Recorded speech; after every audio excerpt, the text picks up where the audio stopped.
What's happening, y'all? I'm on my way to work, and I kind of wanted to continue the conversation that I had. I don't have time. I'm sorry. I'm on my way to work. All right. Sorry. I don't have time.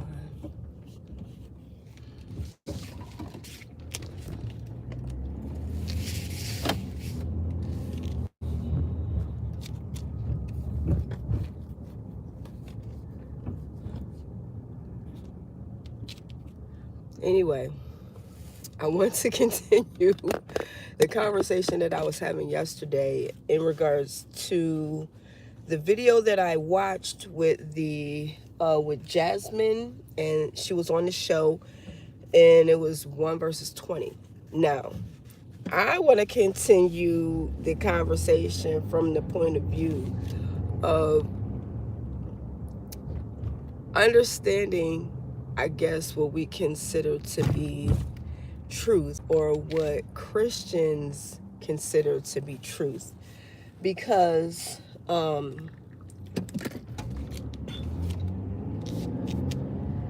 know when I look at most Christians and what I've seen is that they get caught up with only utilizing the Bible as their only source of reference. And the funny thing about it is they keep on talking about it's historically proven, but through what other means has it been historically proven? That's the thing. You can't just say, the Bible is truth when you don't even know where that truth actually came from, and understanding that it came from, it's a duplicate copy of the Sumerian tablets. So, y'all, it's hot. So I watched this other show, and what I'm gonna do is I'm going to link this other one that I watched in the description box, because this one has my boy Billy Carson, and when I tell you he come with the straight truth, and this is somebody that is not just spitting out information with nothing to back it. He's traveled and gone to a bunch of these different places. He is very knowledgeable when it comes to a lot of the information that Christians so-called like to use when it comes to having the Bible as a source of reference. He's looked over so many different things and studied so many different things. A lot of the knowledge and the information that he's got also has come through scientific fact. Okay, not just him saying things. He's not just saying things. This is stuff that really is proven and stuff that is going on. I think that one of the biggest things when it comes to, or challenges that Christians face, is that once, and I'm not going to just say Christians, other faiths as well. I think people get caught up in just believing that what they know or have been indoctrinated into is the absolute truth. Their minds are not open to anything except what they know. And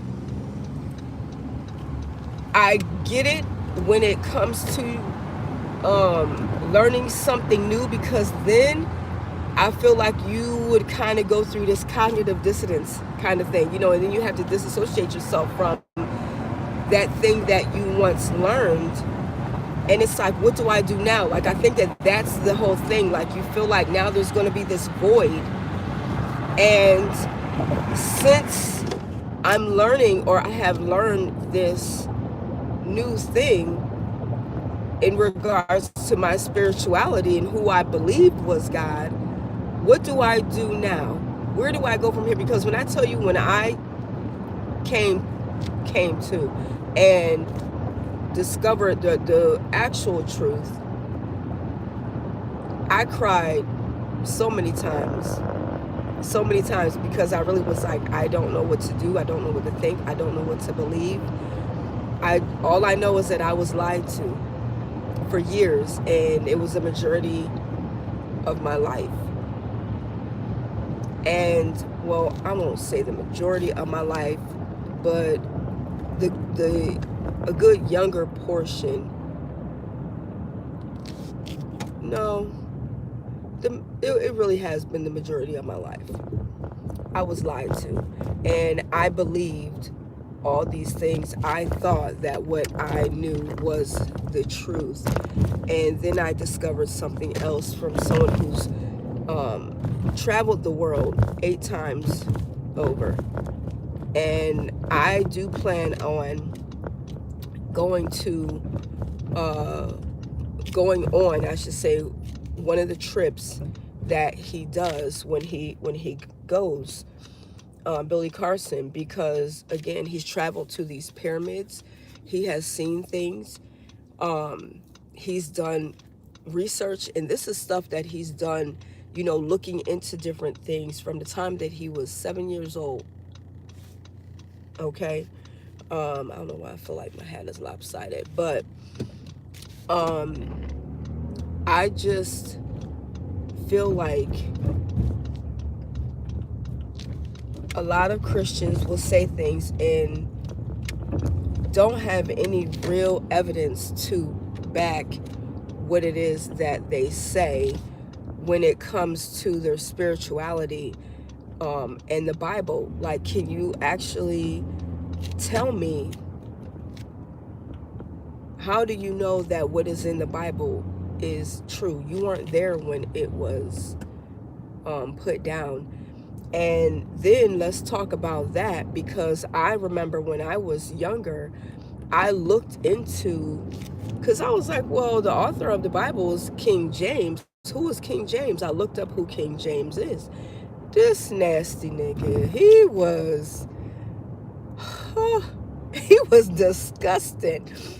He was homosexual. He was a pedophile. Okay, and Billy Carson talks about it. And then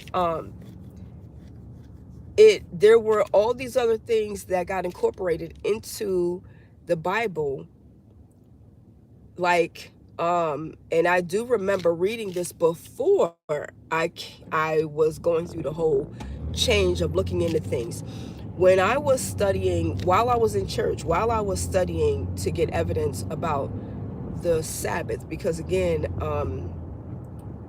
for those of you that have not seen my last video, I was raised Seventh-day Adventist. So the belief is you honor the Sabbath, and the Sabbath day is from sunset Friday to sunset Saturday, like the Muslims believe.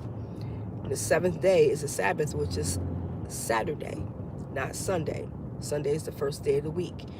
On a lot of calendars now, they're starting to change the days of the week from Sunday being the first day to Sunday being the 7th day, but it's Saturday. So I was looking up how things got changed to the majority of the world honoring Sunday instead of Saturday. And it happened in 321 AD. Constantinople and the Council of Nicaea, they had a meeting and ended up changing the day of worship from Saturday to Sunday. Okay, this is something that anybody could look up. Okay, and I was like, okay, so I understand. And then I did some other research when it came to the Council of Nicaea and other things that they had their hands in. And so I seen where they were adding things in, because they added in hell into the Bible. Hell was never something that was a part of the scriptures, and they use that as a fear tactic. The lake of fire, like all these things they added in there, as a fear tactic, and a lot of this was added in there so that they could the Roman Catholic Church, so that they could continue to get wages or get more money, tithes, from people to build their elaborate churches. And they just preyed on people. They preyed on people. And so I know, like, when I did my last sermon in church called Pagan Traditions, I looked into, and this part was looking at the etymology of words, because again, I like to know the beginning of something. I looked up the word church, where it came from, and church is a Greek word based off of the Greek goddess Ceres. And what Ceres did was sing melodious songs, like lived in the woods, sing melodious songs, and would lure men to her, would then change them from humans into pigs, kill them and eat them. So I use that analogy to say the church, because I also showed how the name of church came down and was changed throughout time, but still was acting, I should say, under the same definition of what Ceres, the goddess, whatever, was doing to people, living off of people. And I was just like, this is just, I don't want to face that way. I was like, this is crazy, because the church always finds a way to live off of individuals. I said, and the church is still doing the same thing. They say these things, for people. You get this so-called melodious sound, which is the church sermons. They hear from the pulpit what they want from the pastors, and they get so taken by it. I don't want to get too close. They get so taken by it, the sounds of what they're hearing, that then they give offerings. And if it wasn't for the offerings of the people, the church would not be able to survive. So, and I know that, people may not want to hear that. But again, it's like, you have to be, if you're going to be somebody that wants to debate somebody on something, be smart about it. Know something, like do some research outside of the Bible. Don't just use the Bible as your only source of reference, because I feel like that really is where people end up getting messed up. You're only using the Bible, and you want to come at somebody with all these facts. And the crazy thing about it is, when Christians are debating people and they're using the Bible, you're coming at someone expecting them to know or live by the same standards that you are living, or you want to judge them based off of ways that you are told to live. The thing, big ass truck. The thing about what I seen in the Bible is that When the word says, judge not lest ye be judged, the Bible was not meant for Christians to take and judge others that are not in the faith with. They're only supposed to use that to judge other Christians, because how can you expect someone that is not of what you are to live by the same standards? Like, the rules for them is not going to apply like it does for you. So that's why, when, as a Christian, when you do something wrong and another Christian sees you,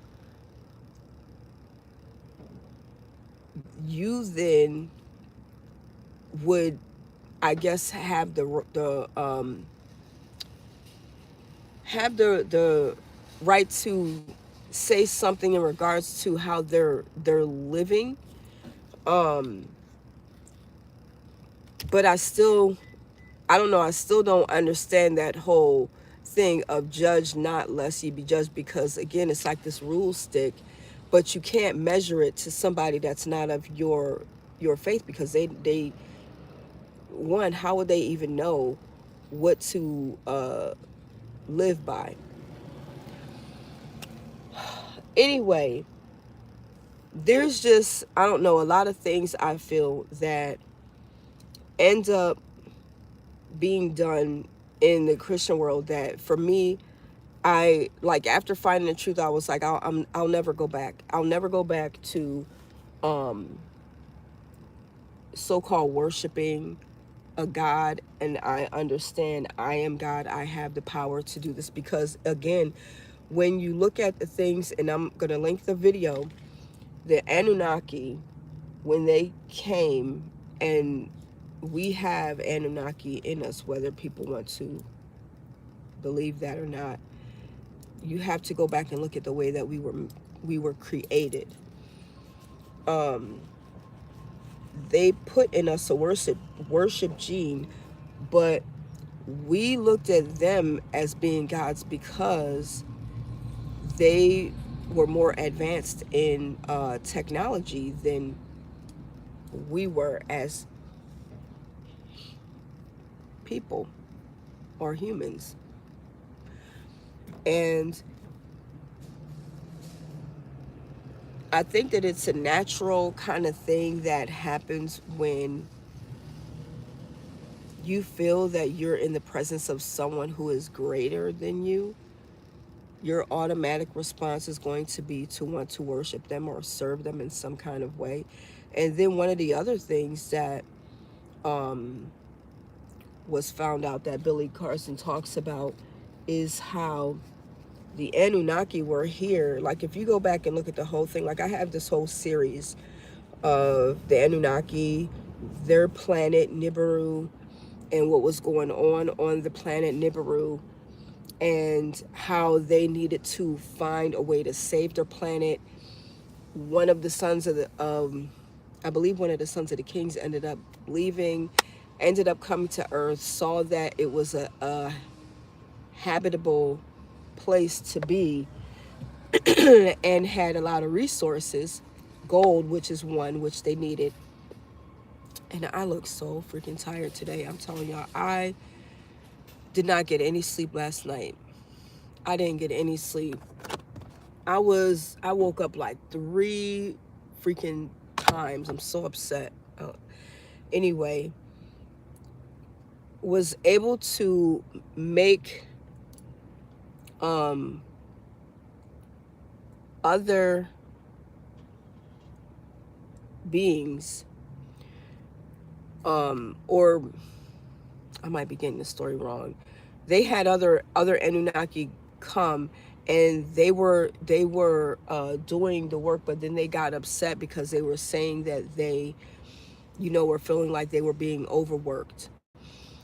Now, this is coming into looking at how there were things that were created here that really, they want to say that the Egyptians made, like the pyramids and stuff. The Egyptians didn't make shit. They didn't make them pyramids. Not when you look at the real, true information that was given on how they were structured. Um, but my point, we were not initially made just to be here. And when the Bible talks about let us make man in our image, it ain't talking about God the Father, Son, and Holy Spirit. It's talking about the Anunnaki saying, let's make man and make them after us. The Garden of Eden is not Eden, it's Edin when you go back and you research it. And it was a laboratory where they did, and I understand people are not going to believe this and not think that they were that intelligent or advanced in their technology as they are, but they really were. They had electricity and all that stuff. We're the ones that need to catch up because we've lost a lot of that stuff. If it wasn't for these beings, we wouldn't even have the advancements that we have today. Because if you look at how we've come from the horse and buggy time period, within about 100 years time, a little bit more than that, the advancements that we've made now of having cell phones and stuff like that, this clearly came from other beings that gave us this information of how to do this stuff, which is why archaeologists are so involved in finding things in Egypt, doing all of these what is it, excavations and stuff like that. But we were put here basically to dig up gold, to mine the gold, and to give it to them. We were supposed to be here to be slaves for them. And then there was this war with Enlil and Enki. They were brothers, Anunnaki, and basically they are the ones that we know as Cain and Abel. And one of the brothers decided to side with humans. The other one was like, no. But let me get back to my point, because I'm just going on, and I forgot what I was going to actually say. The Garden of Eden, it was a laboratory. And so this is where they did, they created us. And what they did was they put a part of their gene into us to make us the way that we are. Because there were already hominids that lived here beforehand. They just, kind of spiced us up a bit by incorporating one of their genes into our strand of DNA. Okay? When you read or look into the Sumerian tablets, you can look into the Emerald tablets as well. There's different things, and a lot of this too is spoken of the real creation and what happened in terms of like the Tower of Babel and stuff like that. In the he talks about the what is the Atrahasis, the book of the Atrahasis, and I'm going through a lot of the things that he talked about. Even the Anumi Elish, that book, I'm listening to a lot of these on audio. I'm waiting to actually have them, the actual books, because I want to be able to have these things in my possession. But yeah, there's so much stuff that I feel we are so unknowledgeable about, and Christians just take whatever information it is that they get from the Bible, they take that and they run with it and never think to use any other source of um, information, and there's more out there. I'm just messing up. I'm trying to get ready for work. There's other sources of information out there. Anyway, I'm gonna link that video of them having that conversation, the show that Billy Carson was on, and it's a really good conversation that he has, him and the lady. Watch it and just, you be the judge, but I'll tell you what, there's just some things that I feel people need to look deeper into instead of just looking at one thing. Because for me, the other thing that kind of got me with Christianity is, how is it that I'm supposed to base my whole life on one book? That every last thing that I'm supposed to go on is just in this one book, and I'm supposed to change my life and live my life according to what this one book says, and I'm not supposed to research and see anything else. And the whole thing about, not questioning God is the fact that a lot of pastors are unable to answer the questions that people have when it comes to the contradictions in the Bible, or just questions, period. So no, I will never be a Christian again, ever. I'm not. No. Anyway, if you found any of this information interesting, subscribe to my channel. I'm trying to get this channel back up and going as well. But subscribe to the channel and smash the like button if this information was interesting for you as well. You don't have to agree with it, but if you at least found it interesting, smash that like button and subscribe to the channel. Anyway, I am D, and I hope I didn't say Ivy. Anyway, I'm D, and you're on Divination with D. And until the next time, you guys be well.